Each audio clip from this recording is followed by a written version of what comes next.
Finally result आ गया और इस रिजल्ट के अंदर जितने भी अभ्यर्थी सफल हुए हैं उन सबको बहुत सारी शुभकामनाएं और हृदय से शुभकामनाएं उन लोगों को जिन्होंने अथक प्रयास करते हुए पहली बार इसे पार किया है, क्योंकि यह खुशी केवल वही अभ्यर्थी समझ सकते हैं जिन्होंने बहुत मेहनत करके इसे पार किया है।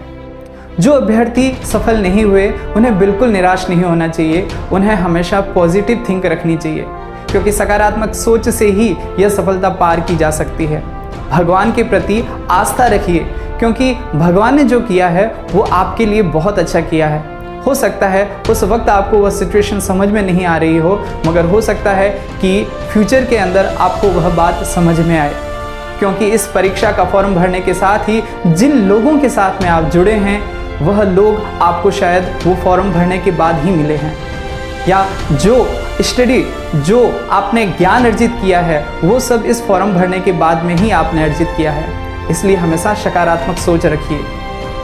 एक कहानी है जिसमें एक सेवक होता है और अपने भगवान को कहता है कि भगवान आपका काम कितना अच्छा है, आप हमेशा बैठे रहते हैं, लोगों को अपने उंगलियों पर घुमाते हैं और हम हमेशा परेशानी में रहते हैं। भगवान जी ने कहा ऐसा नहीं है, मेरे काम में बहुत पेशेंस रखना पड़ता है।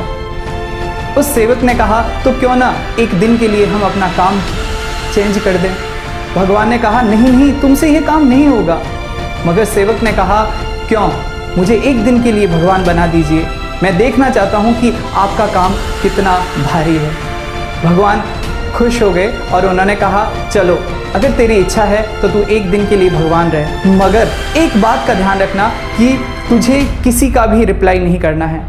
कोई व्यक्ति आएगा तुझे गाली निकालेगा, कोई व्यक्ति आएगा तुझे पूजा करेगा, कुछ पैसे चढ़ाएगा, मगर तुझे किसी भी क्षण में किसी प्रकार का रिप्लाई नहीं देना है। यह बात सेवक मान गया और सेवक भगवान बनकर सीधा खड़ा हो गया। तभी उसने देखा कि एक चमचमाती गाड़ी से एक सेठ व्यक्ति आया, वह भगवान के सामने झुकते ही उसका वॉलेट है वो नीचे गिर गया। यह व्यक्ति जो भगवान बना खड़ा था, इसे लगा कि मुझे इसे कह देना चाहिए कि तेरा पैसा, मेहनत की कमाई गिर रही है, उठा ले, मगर मुझे तो भगवान ने मना किया है कि मुझे किसी प्रकार का रिएक्शन नहीं करना है। वह सेठ चला गया।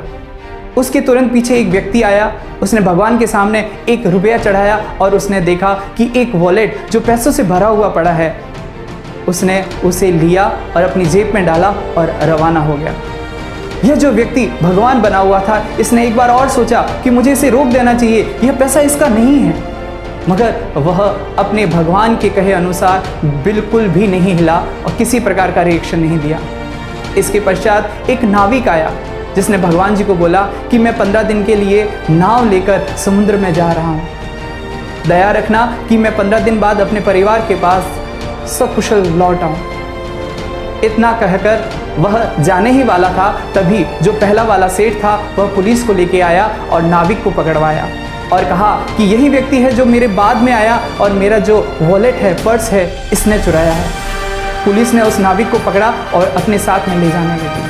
तभी यह भगवान बना हुआ व्यक्ति था, इसने सोचा कि नहीं, अब मुझे सहन नहीं करना चाहिए, और वह तुरंत आया और उसने कहा कि रुक जाओ पुलिस, मैं हूँ भगवान, और पर्स इसने नहीं चुराया है, पर्स चुराया है उस व्यक्ति ने जो वहाँ जा रहा है। पुलिस ने उस व्यक्ति को पकड़ा और जेल लेके गई। जैसे ही भगवान जी वापस आए तो इस व्यक्ति ने कहा कि आज मैंने कितना अच्छा कार्य किया है, देखिए। तो भगवान जी ने कहा कि अरे यार, ये तूने क्या कर दिया, तुझे ऐसा नहीं करना चाहिए था। जो व्यक्ति चमचमाती गाड़ी में आया था उसने बहुत सारे कुकर्म कर रखे थे, बहुत सारे अपराध कर रखे थे, और वही जो पैसा है वो कुछ अगर किसी व्यक्ति के हाथ में आ जाता तो उसका कोई ना कोई जो अधर्म है वो कम हो जाता। और जो व्यक्ति वह पर्स लेके जा रहा था उसके घर में खाने के लाले पड़े हुए थे, उसकी माँ के लिए दवाई भी नहीं थी, वह उसका परिवार संभल जाता। और जिस व्यक्ति को पुलिस नाविक को लेके जा रही थी, वह जो नाविक था वह जिस समुद्र में जा रहा था वहाँ बहुत बड़ा तूफान आने वाला था और वो वहाँ बिल्कुल भी नहीं बचेगा। अगर पुलिस उसे 15 दिन की जेल में डालती तो वह बिल्कुल भी वहाँ पर नहीं जाता और बच जाता। ये बात सुनकर वह सेवक भगवान के चरणों में गिर गया।